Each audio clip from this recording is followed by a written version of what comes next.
Bienvenue à toutes et à tous. Les titres du journal. Mouvement de protestation ce lundi sur le campus d'Abomey-Calavi. Les étudiants remettent en cause le décret de nomination des chefs d'établissement dans les universités publiques du Bénin. La Fédération nationale des étudiants et élèves de l'Union démocratique pour un Bénin nouveau est née ce samedi 2 février 2019. Vous aurez plus de précisions dans cette édition. Et puis, sur l'actualité continentale, la campagne pour l'élection présidentielle au Sénégal a débuté pour 3 semaines au thème desquelles le chef d'État sortant Macky Sall, confronté à 4 adversaires, espère être réélu dès le premier tour. Voilà pour le sommaire.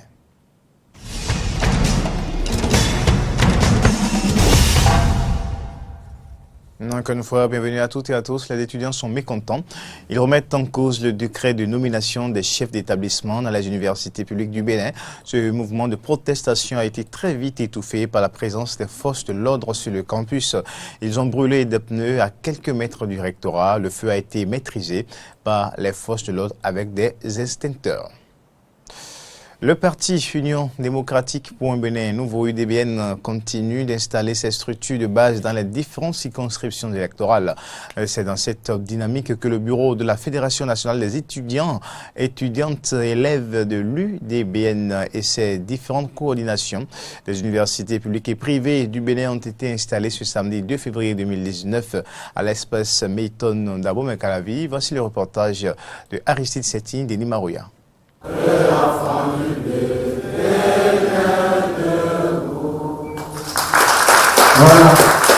Les étudiants des universités publiques et privées du Bénin entendent mieux s'investir dans l'action politique avec le parti Union démocratique pour un Bénin nouveau UDBN conduit par l'honorable Claudine Afiavi Prudencio. C'est dans cette logique que ce samedi 2 février 2019, la Fédération nationale des étudiantes, étudiants et élèves de l'UDBN, FNE-UDBN, a été créée. Après avoir présenté leurs vœux au bureau exécutif national, la Fédération nationale des étudiants et élèves UDBN s'est engagée à défendre les couleurs du parti en toutes circonstances.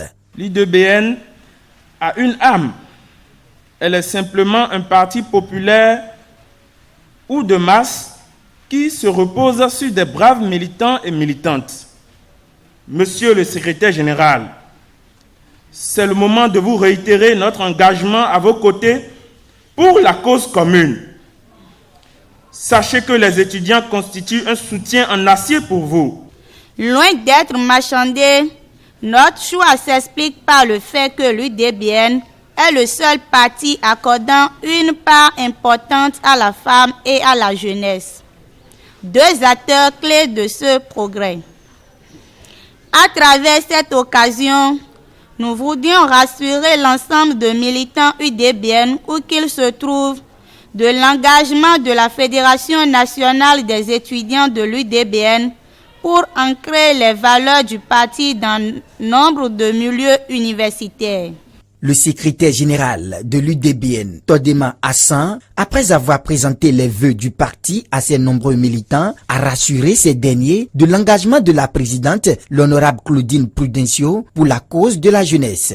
L'initiative que vous avez prise de mettre sur pied votre fédération, à la suite de celle des jeunes et des femmes, vient témoigner une fois encore de votre engagement à contribuer à faire de l'Union démocratique pour un Bénin nouveau, UDBN, l'un des grands partis du Bénin, sinon le plus grand parti du Bénin, dès le 28 avril 2019, au soir des élections. Si ce n'est pas ça, n'applaudissez pas.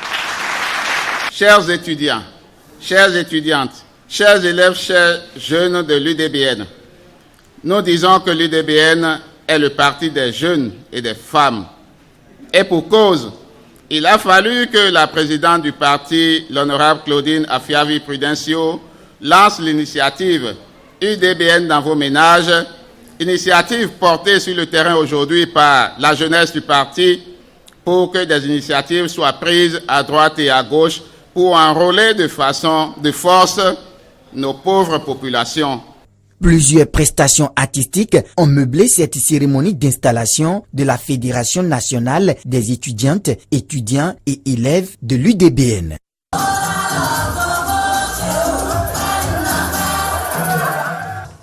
Ouais, c'est avec l'UDBN qui, dans le souci du bon déroulement des prochaines élections législatives, a demandé une messe d'action de grâce et de prière pour la paix. Elle s'est déroulée à l'église de la mission évangélique de libération et de vie abondante de Kozum, dans la commune de Zapota. Voici les précisions avec Carnot, François Romoueli-Rintor et Damien Pedro.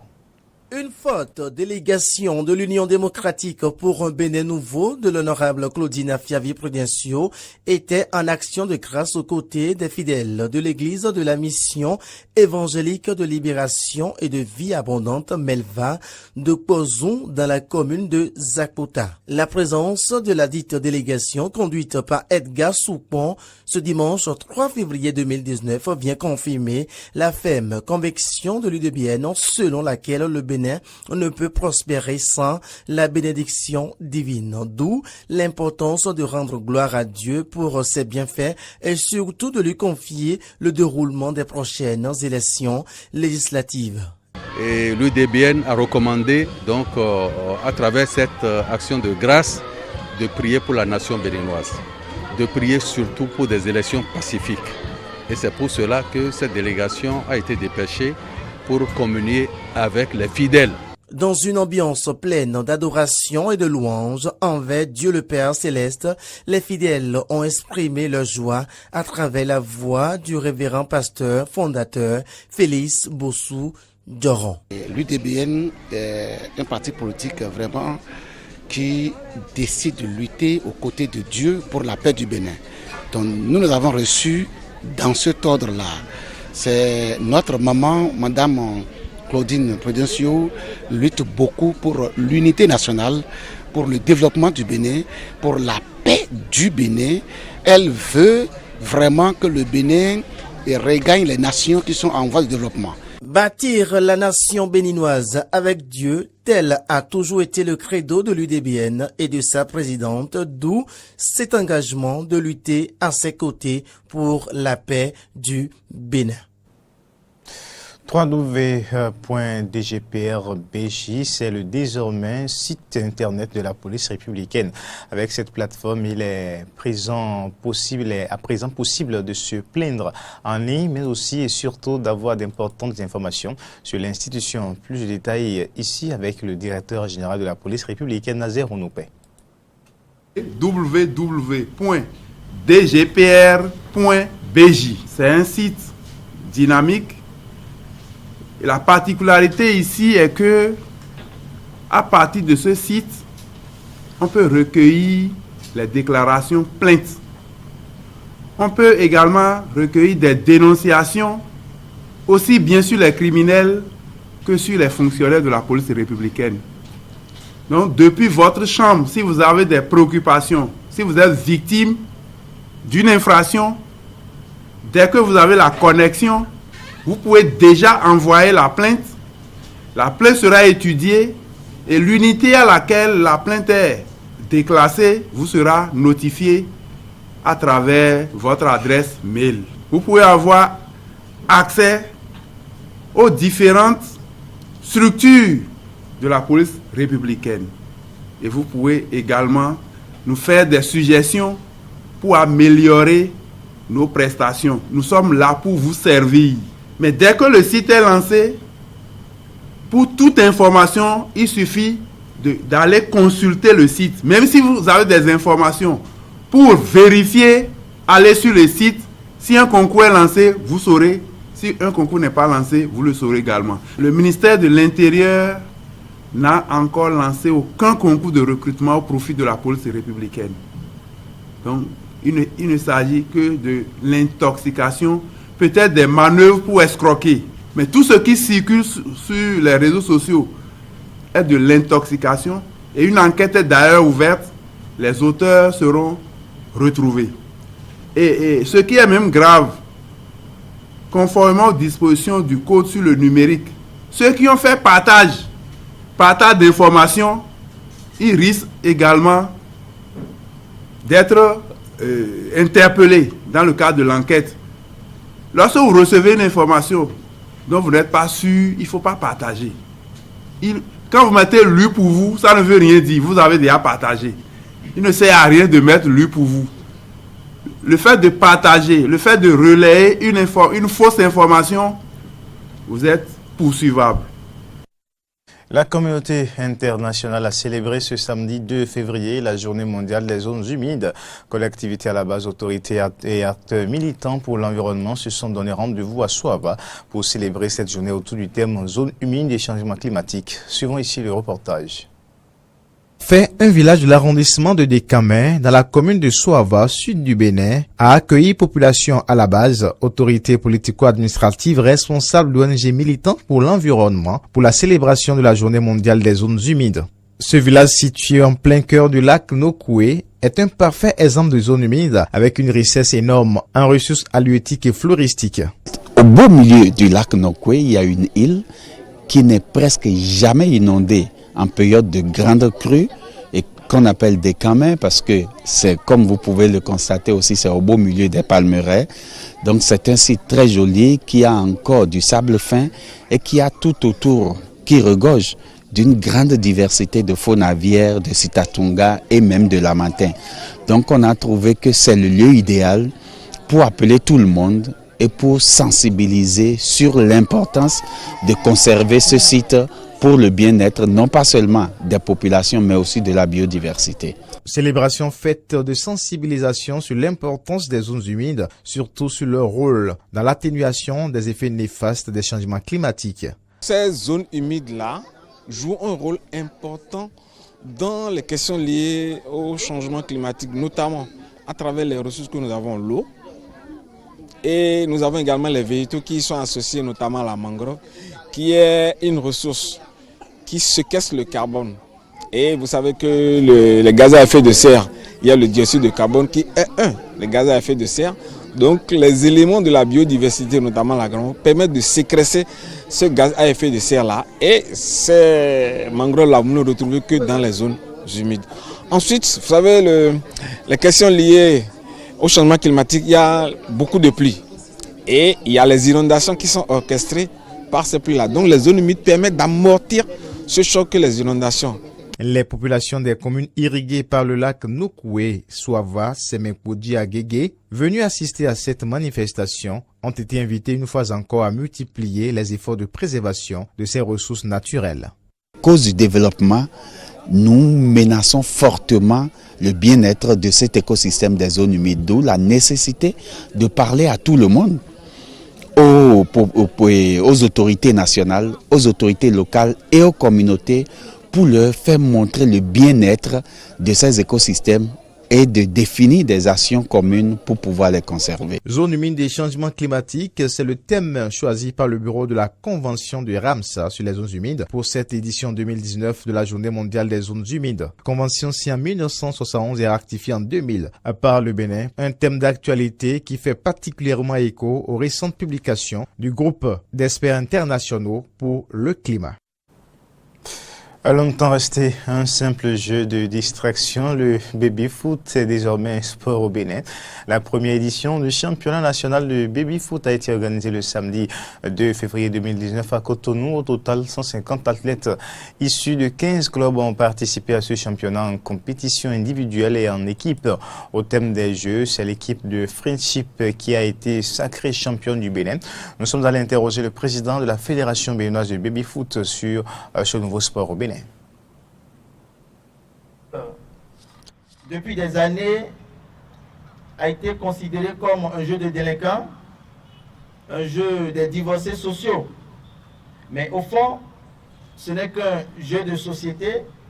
Et aujourd'hui, le baby-foot a quitté les cafés et est devenu un sport. Et c'est le lieu de remercier les instances internationales du sport qui ont accepté reconnaître le baby-foot depuis 2018 comme sport. Et nous, au Bénin, depuis 2016, où nous avions décidé de faire du baby-foot également un sport, nous nous sommes attelés à organiser les passionnés, les athlètes en club, afin de pouvoir en tirer profit pour notre pays, le Bénin. Et aujourd'hui, la tenue de cette session nous permettra de détecter des talents qui vont directement rentrer dans l'équipe nationale, quitte à ce que nous préparions cette équipe nationale pour les championnats du monde de baby-foot qui aura lieu en juin prochain en Espagne. Je sais et je reconnais la technicité des athlètes béninois et je sais que ce jeu qui a bercé notre enfance, notre jeunesse, nous pourrons à travers celui-ci hisser très haut le drapeau béninois. Et c'est notre souhait. Et je voudrais donc inviter tout un chacun de nous, tous les athlètes ici présents, à s'adonner comme il faut pour que le baby-foot soit réellement un sport dans ce pays. La campagne pour l'élection présidentielle au Sénégal débute pour 3 semaines, au thème desquelles le chef de l'État sortant Macky Sall, confronté à 4 adversaires, espère être réélu dès le premier tour comme son prédécesseur Abdoulaye Wade en 2007. L'un de ses adversaires, Issa Sall, chef d'un parti proche de la mouvance religieuse, était à un meeting dans la banlieue de Dakar. Écoutons quelques partisans d'Issa Sall et Ismaël Sonko. Avant tout, avant qu'Issa demande être un candidat, Issa a déjà fait quelque chose au Sénégal. Il a réalisé l'université du Sahel ici. Donc Issa, avant qu'il est candidat, il a investi au Sénégal ici. C'est pour la Issa, c'est le meilleur candidat, c'est un candidat de valeur. C'est le candidat idéal pour nous, c'est pourquoi qu'on l'a choisi.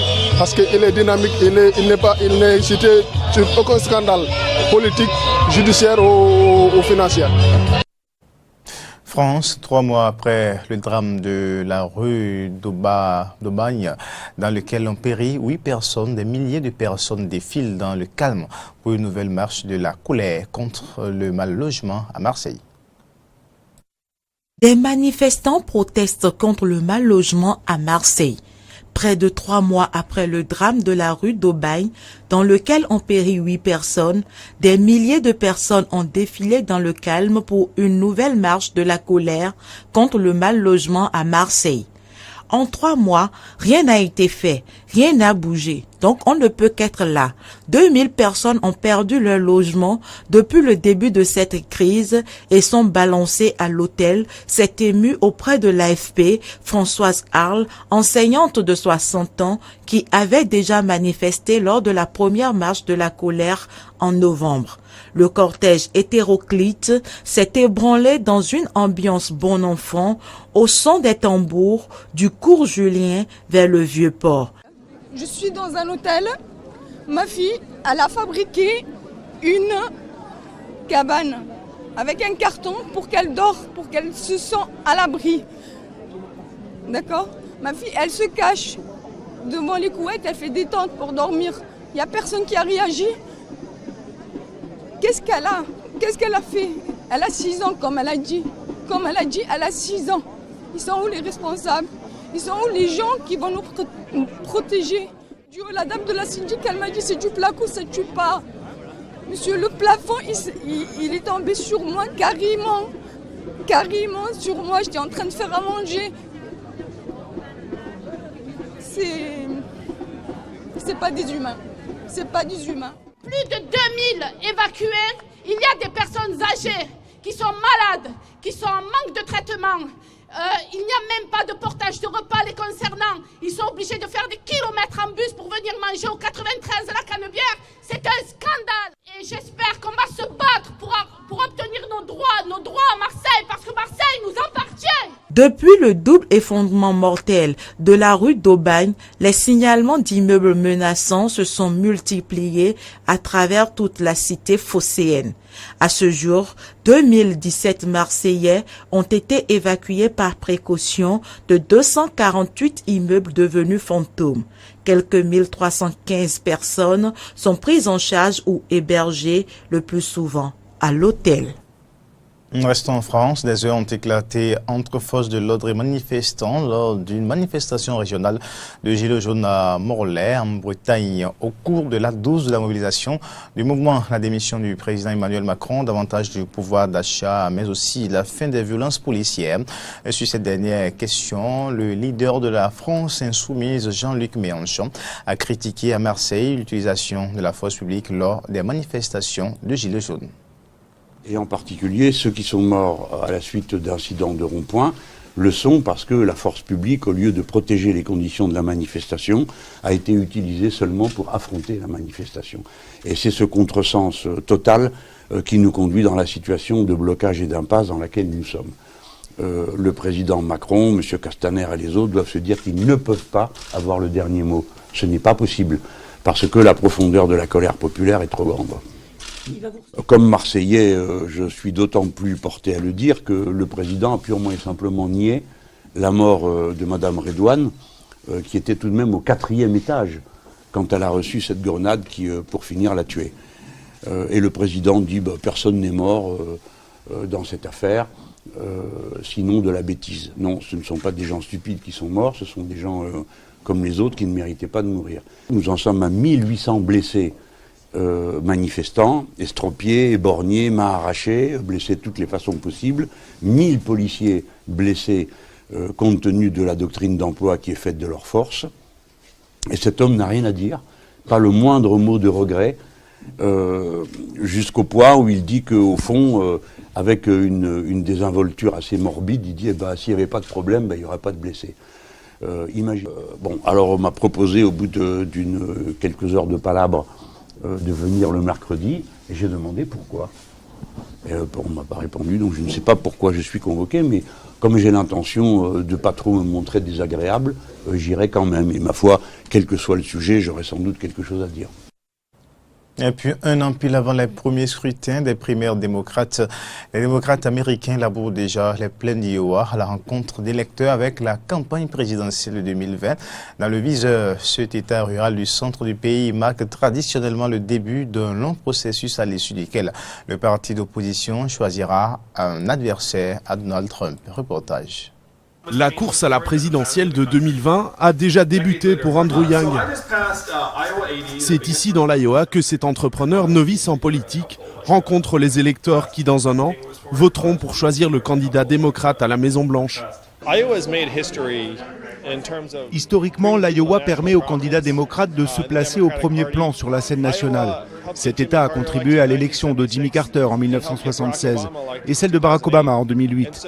Les candidats vont venir ici les prochaines semaines et les prochains mois pour donner leur point de vue aux habitants de l'Iowa qui vont ensuite les partager avec le reste du pays. Tous les 4 ans, ce petit État rural de 3 millions d'habitants donne le coup d'envoi de la campagne des primaires. Un moment très suivi, car après avoir choisi Obama à 2 reprises, l'État a basculé côté Trump en 2016. Un territoire à ne pas négliger donc selon le chef du Parti démocrate de la région. Il faut convaincre ces gens de sortir malgré le froid. Il ne suffit pas de se montrer dans les grandes zones urbaines, il faut être dans les 1679 circonscriptions de l'État. Les campagnes doivent s'organiser. Ça force à réfléchir à cette relation avec les électeurs et à la meilleure façon d'entrer en contact avec eux.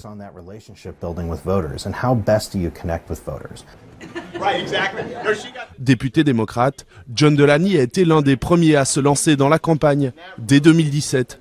Depuis, il a organisé plus de 250 événements et visité tous les comtés de l'État. Je pense toujours que l'Iowa compte. Je pense toujours que vous jouez un rôle très important dans la démocratie des États-Unis, en permettant aux gens d'entrer chez vous, dans vos magasins, pour vous donner l'occasion de comprendre ce que j'ai dans la tête, mais aussi dans le cœur. À Washington, les démocrates parient sur des candidats plus connus ou les stars grandissantes du parti. Mais ici, les électeurs n'écartent aucune option. Nous ne sommes pas impressionnés par les candidats les plus connus. Nous voulons apprendre à mieux les connaître et nous voulons pouvoir les regarder dans les yeux. Les habitants de l'Iowa sont généralement raisonnables. Nous sommes ouverts à rencontrer de nouvelles personnes et à écouter de nouvelles idées. Cette année encore, l'Iowa compte bien jouer son rôle d'arbitre pour désigner l'adversaire des Républicains. Depuis 19 ans, tous les candidats démocrates qui ont gagné la première étape de la primaire ont remporté l'investiture du parti. Fin de cette édition. Merci de l'avoir suivi. Nos informations sont aussi à retrouver sur les réseaux sociaux, Facebook, Twitter et sur notre site internet benin-eden.tv. On se retrouve très prochainement. Au revoir et bonne soirée.